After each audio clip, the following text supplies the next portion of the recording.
ঠাকুর শ্রী রামকৃষ্ণ আজ সন্ধ্যা আরতির পর দক্ষিণেশ্বর কালী মন্দিরে দেবী প্রতিমার সম্মুখে দাঁড়াইয়া দর্শন করিতেছেন ও চামর লইয়া কিছুক্ষণ ব্যজন করিতেছেন। গ্রীষ্মকাল, আজ শুক্রবার, জ্যৈষ্ঠ শুক্লা তৃতীয়া তিথি, 8ই জুন 1883। আজ কলিকাতা হইতে সন্ধ্যার পর রাম, কেদার, তারক ঠাকুরের জন্য ফুল মিষ্টান্ন লইয়া একখানি গাড়ি করিয়া আসিয়াছেন। শ্রীযুক্ত কেদারের বয়ক্রম প্রায় 50 হইবে। পরম ভক্ত, ঈশ্বরের কথা হইলেই চক্ষু জলে ভাসিয়া যায়। প্রথমে ব্রাহ্ম সমাজে যাতায়াত করিতেন, তৎপরে কর্তাভজা, নবরসিক প্রভৃতি নানা সম্প্রদায়ে সহিত মিলিয়া অবশেষে ঠাকুর শ্রী রামকৃষ্ণের পদাশ্রয় লইয়াছেন। রাজ সরকারের অ্যাকাউন্টেন্ট এর কর্ম করেন। তাহার বাটি কাঁচরাপাড়ার নিকট হালিশহর গ্রামে। শ্রীযুক্ত তারকের বয়ক্রম 24 বছর হইবে। বিবাহ করিয়াছিলেন, কিছুদিন পরে পত্নী বিয়োগ হইল। তাহার বাটি বারাসাত গ্রামে। তাহার পিতা একজন উচ্চ পদের সাধক। ঠাকুর শ্রী রামকৃষ্ণকে অনেকবার দর্শন করিয়াছিলেন। তারকের মাতৃ বিয়োগের পর তাহার পিতা দ্বিতীয়বার দ্বার পরিগ্রহ করিয়াছেন। তারক রামের বাটিতে সর্বদা যাতায়াত করেন। তাহারও নিত্য গোপালের সঙ্গে তিনি প্রায় ঠাকুরকে দর্শন করিতে আসতেন। এখনও একটি অফিসে কর্ম করিতেছেন, কিন্তু সর্বদাই উদাস ভাব।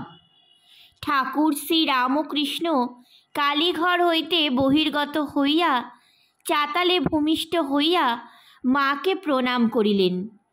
দেখিলেন রাম, মাস্টার, তারক প্রভৃতি ভক্তেরা সেখানে দাঁড়াইয়া আছেন। ঠাকুর তারকের চিবুক ধরিয়া আদর করিতেছেন। তাহাকে দেখিয়া বড়ই আনন্দিত হইয়াছেন। ঠাকুর ভাবাবিষ্ট হইয়া নিজের ঘরের মেঝেতে বসিয়া আছেন, পা দুখানি বাড়াইয়া দিয়াছেন।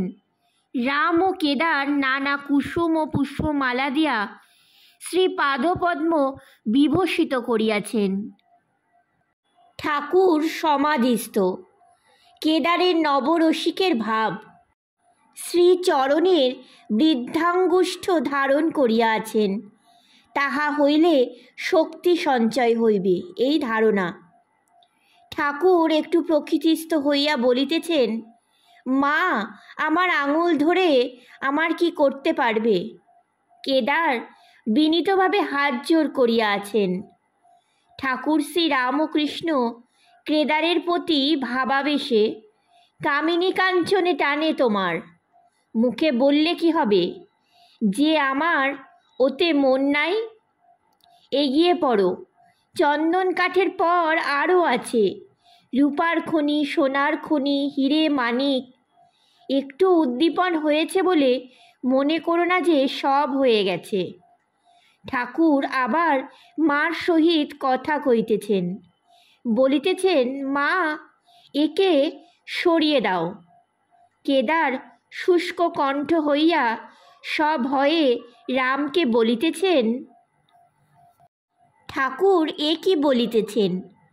শ্রীযুক্ত রাখালকে দেখিয়া ঠাকুর আবার ভাবাবিষ্ট হইতেছেন।